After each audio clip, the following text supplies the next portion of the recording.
Hello and good day. Welcome to the Super Good Camping Podcast. My name is Pamela. I'm Tim. And we are from supergoodcamping.com. We're here because we're on a mission to inspire other people to get outside and enjoy camping adventures such as we have as a family. Today we wanted to talk a little bit about adaptive camping. So we're always all about trying to get people outside and enjoying their camping adventures. And that includes everybody. So inclusive outdoor adventures for those who have special needs. So why this matters, because camping is for everybody, but it might look different for different people. So what I can do and what someone else can do can be different, and we want to try to adapt so that we can include everyone. Many people want to camp, but they might not see themselves represented, especially if you're watching YouTube videos and you're seeing people doing all these really rigorous backcountry adventures and you're just not up to that. So it might be nice to be able to include everybody, and also then other people can see people that look more like them doing camping. Every camper of every ability adapts. There's always planning required, so we can plan around people that may have different needs. And we always have to adapt to things like weather that changes and we don't know what's going to happen. So no reason why we can't adapt to other people's needs. We'll talk about practical strategies and real world tips and confidence to say yes to including everybody in your camping trip.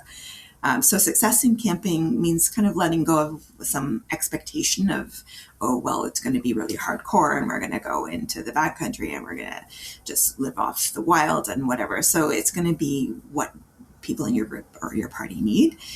Success is safety, comfort, joy, and connection with nature, connection with each other, not just about we got so many miles in or we were living really difficult conditions. So we're focusing on abilities, not what people's limitations are, planning about what people can do, and planning trips with people, not just, planning a rigid sort of, this is what we're doing. Choosing the right type of campsite, accessible front country options, fully or partially accessible campsites, hard packed pads, accessible washrooms, elevated fire pits. So we have camped in pads that were the campsite itself was all gravel. May not be the easiest thing for someone to navigate. We've camped in campsites that were all sand. Also might not be the easiest thing for some people to navigate. Hard packed like mud or dirt is probably the most stable or solid ground. Yeah, especially if there's a mobility challenge. Absolutely. There are accessible ones. We did an episode a ways back where, there are literally paved walkways or hard packed walkways to the site. They make a point of not having curbs in the way, whether that's fencing or whatever, and onto something that's, because sand is poopy if you're trying to use wheels. Although they did have a very cool giant wheeled, like big. We have a top. We'll mention like rollators that are meant for that, like a walker. Yeah. So drive-in sites reduce fatigue and anxiety. Absolutely, man. They're easier to find as well. Cabins, yurts, or tent trailers as stepping stones to get into camping, or as a modification as mobility limitations make sleeping in a tent more difficult. This is me waving my hands because that's going to be a thing at some point. Getting up off the ground is more difficult now. I find the dampness of sleeping so close to the ground just makes everything a little more achy and stiff in the morning. Yeah, but you're a big whiner anyhow. Oh. Backcountry light modified adventures. So ones with short portages or walk-in sites. I want to say it's Balsam Provincial Park has one where it has a separate parking lot, and then they call them hiking sites, I believe. But yeah, you walk for 10 minutes and you're into your site. There's a bunch of other ones, but I have been to those ones, and yeah, it's still gives you that away from everybody else thing, which is one of my favorite parts, but without the big slog. You could literally use it like a 4-wheel dolly and drag all your gear in instead of lugging it yourself, right? Paddle in sites with minimal carries, which we've done that. Mm-hmm. So there you go. Base camp style trips instead of moving camps daily, which is again a hybrid sort of thing that I've been doing more of these days. Instead of moving on an 8-day trip, moving 8 times. Yeah. We used to do.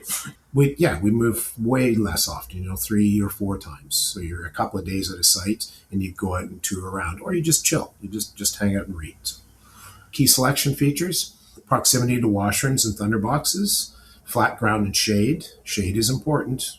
Let me tell you. Redheads. Yes. Distance to the parking lot or to parking. Quieter zones versus busy loops. That gets my vote every time. And self-service or quicker emergency access if needed.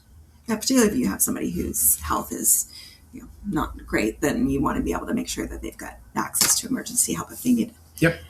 Adaptive camping for mobility and physical limitations. So mobility and energy conservation, you use camp chairs with arms and higher seats, because we've got some small ones for the backcountry, and those are challenging to get up out of sometimes. And easy to fall over in. Easy to fall over in. Yes, the legs stick into the dirt, and then you just go, ah. Yes. Raised sleeping surfaces, cots, taller air mattresses, trekking poles, walking sticks, or all-terrain walkers. Minimize unnecessary walking. Move the camp, not the person. Adaptive gear examples: folding ramps for trailers or thresholds. Thresholds, that's the word I was looking for earlier. Accessible picnic tables. Oh, interesting. I hadn't even thought about that. Of course. Yeah, all right. Wide mouth water containers at table height, and hands-free lighting. So headlamps or, like your Lucy lights, your solar lanterns, what have you. Activity modifications. Fishing from docks instead of trying to do it from getting in and out of a boat. Yeah. Nature observation instead of trail hiking. Campfire-centered engagement. Short optional activities instead of fixed schedules. The campfire-centered engagement is always our favorite part, I find, of camping anyway, just sitting around and enjoying the campfire and sharing stories. Yep. So we wanted to include not just like physical limitations, but also people who have more neurodivergent problems. So autism, ADHD, or sensory sensitivities. So people like that will thrive better on like more of a predictable routine. So, they know what the schedule is going to be. They know what they're going to be doing. And maybe it mimics a little bit what their normal schedule is at home. So if you can adapt your camping schedule to fit the routine that they're used to, then they'll do better with that. Previewing the campsite, so giving them a glimpse of, okay, here's how it's going to look, where we're going to be going. And maybe doing some trial runs. So try camping in your backyard, setting up the tent, see what it's like to set up the tent, see what it's like to sleep in a tent, see what it's like to sleep in the outdoors.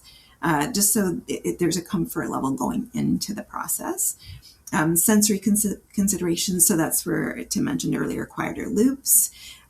Too much stimulation might be a problem, so trying to choose somewhere where it's going to be quieter, although you cannot control for crows that are crowing at 5 o'clock in the morning. 4:30. White noise apps might help with that kind of thing, though. So if it is like too much, then you've got something to sort of calm and drown out some of that excessive stimulation. Noise canceling headphones or ear defenders. Headlamp dimmers, so if the brightness is too much, so soft lanterns, avoiding flashing lights. And textures, so familiar bedding, things that, like, often softness is a thing, comfort, clothing, food in things that they prefer texture-wise or taste-wise. And then regulation tools, so to bring familiar comfort items. So if there is a familiar blanket or something that does give that kind of comfort level, a quiet tent or a reset space. So if things do get a bit overwhelming, there's somewhere that they can go that's quiet and it's more less stimulating. Bringing fidget tools, so something to distract or something to keep them occupied, headphones, weighted blankets. And then in terms of movement, so we have a person that's a little bit on the neurodivergent side and likes the physical activity. So the movement is good for him. Trail walks with a purpose, scavenger hunts. As a Beaver Scout leader, the kids love that, where it's not just going for a walk. They're also actively looking for a red door, and they're looking for a planter on someone's porch, and they're looking for a cat. And so that kind of thing makes it just that much more entertaining for them. Assigning them some heavy work where they're carrying the water jug or they're collecting sticks for a fire. And then having some open-ended play versus just always having to do structured. Like once, like again, our kids, when we take them to the beach. Mostly we would relax, and they would keep themselves entertained the whole time that they're at the beach, paddling somewhere in our little inflatable dinghy, or making sand castles or whatever. Food, medication, and health needs. So also, just for the familiarity, it might be good to stick to familiar foods and maybe try to introduce one fun new thing. So if s'mores are maybe a fun new thing, or spider wieners, which we did many times over the fire, something like that. But making sure that there's a lot of familiarity built into what they're eating, things that are texture safe or texture friendly and temperature safe, and having backup snacks. So if it is a new food or it's a new environment and maybe eating isn't going to be working really well, then you've at least got a backup, something that they're familiar with that they would snack on. And camp cooking that allows some flexibility, so there isn't a pressure necessarily we have to all eat now or we have to all eat the same thing. Medication and special needs. So secure temperature stable medication storage. So if you do have some prescription medications and they have to be kept at a certain temperature, it can be really hot. If you're winter tenting, it can be really cold. So making sure that your temperature is suitable for the medication. Clear labeling and checklists. And, so say you got detained on a hike and the person needed to be getting their medication, that somebody there knows where it is and it's labeled clearly as to what it is and how much needs to be given. Backup power for medical devices. So if somebody has to maybe camp with a CPAP machine, even, that you've got something to keep their CPAP machine going. And emergency plans that are clearly communicated to all of the adults. So where the nearest hospital is, how to get out, how to contact emergency services. So say you need to use a satellite locator, how to use a satellite locator, even if you're not the main person using it. Like I, for example, don't know how to use a satellite locator. Note to self. I see some training in your communication and group dynamics. So set expectations before the trip, having plans, a group trip. It was not an awesome trip, at least in part because I knew what I had expectations of. I don't think I communicated that very well to the other participants. Or there wasn't enough back and forth communication maybe about it. Yeah. Normalize opting out of activities without guilt. That goes without saying, I think. Well, not always. I've seen interactions with families where families were like, "Oh, sure, no, we're going on a hike now," and but don't be a dick. So I don't know what to tell you. Assign flexible roles so no one feels like a burden and everyone feels useful. That's a thing that has worked well with our kids. If there are tasks that need doing. Like I don't need to be a control freak and do it all myself so that it gets done exactly how I want it to do. Have the kids do some of that stuff. Well, there's that, and also assigning them something that's age appropriate and ability appropriate for them, because assigning them something that is they don't know what to do, how to do it, or the way it should be done is going to set them up to fail. So it's not difficult for them to go fill a water jug. It's all those heavy for them to lug it back, but when it's full. But anyways, something like that where it's something that they can do. It sets them up for success, and then they feel confident in doing what they're doing, and then that expands their confidence in the outdoors. Yep. Use clear, calm communication, especially during transitions. Yeah, again. Safety, emergency planning, and anxiety reduction. Use your words, Tim. Share the emergency plan ahead of time, which is that seems to be a no-brainer for me, but absolutely do that. Everybody needs to know. And I think earlier you said emergency plans clearly just laid out for the adults. I'm not adverse to laying it out for the kids. Oh, I think they should absolutely. They've got some information. That's great. Yeah. They can be more helpful, and you have to spend less time conveying that information when you're in a pickle. Right? Well, yeah, and I know we train our Beaver Scouts to know how to contact emergency services, what to say when you contact them, and I think that's a good thing they're 5 to 7 years old, so that's a good thing for that age to know. That say they're alone with a parent, and the parent has some kind of crisis, that you don't want a 5 to 7-year-old stranded out in the middle of a hiking trail by themselves with no idea what to do or how to keep themselves safe. Yeah. Walk through arrival, nighttime, and departure routines, so everybody knows how that's going to play out. Know where the nearest hospital or whatever ranger station, the place you're going to go to if there is an emergency.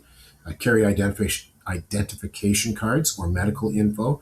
I'm allergic to something. There's It's pain medication. It is too. They don't use it anymore. Demerol. That's it. So I have to try to remember that before we go, so that I can pass that on and do things like mention it to Pamela, because thankfully we don't run into it, but it would be really sucky if we did, because I get hallucinate and my heartbeat goes through the roof and stuff. So also for neurodivergent campers, practice what if scenarios. Yeah, so that again they feel somewhat empowered and prepared, and it doesn't feel like a scary situation. So camp activities that can work well for anyone of any ability. Nature crafts and journaling. We're going to try to work up an episode about like crafts, especially crafts you can do with your kids while you're camping. Campfire storytelling, so you can all tell your story of how your day was and what you saw. Wildlife spotting and sound mapping. Fishing, photography, cloud watching. So yeah, these are things anybody can do, whether they have mobility challenges, whether they have more neurodivergent challenges. Scavenger hunts that are optional and adaptable. And many Ontario parks, and we've mentioned this before in our accessibility episode, offer beach mats, which are just it's a mat that takes you from the parking lot right down to the waterfront. And that way people in a wheelchair can actually access the waterfront. All-terrain wheelchairs, there's popular parks like Sandbanks and Wasaga Beach and Algonquin, Awenda, Bonashare, Blue Lake, Pancake Bay. They make it easier for people with those mobility challenges to enjoy the sand and the water. So it's a firm, accessible path along the sand so they can get to the waterfront. There are special wheelchairs as well called water wheels that let you actually get into the water. Yeah, that's cool. Mm-hmm. Supporting caregivers and reducing burnout. So camping can be restorative, but only if caregivers get support. Yeah, so that says it right there. We know some caregivers, and yeah, definitely. Yep. Rotate responsibilities. That's an excellent one. So it does a whole bunch of things, but one person isn't carrying the load. Everybody gets an opportunity to share in responsibilities. It also lets everybody get more experience with different things, so that they can learn how to do things better, hopefully, or give other people a different perspective on how to go about doing things. Yeah, it builds confidence. It helps them to take responsibility, so that it's not like, oh well, mom and dad are just going to do everything, and we're just going to no. That's not how this kids goes. did dishes, and you bet. All right, it's your turn for dishes. Lower the bar.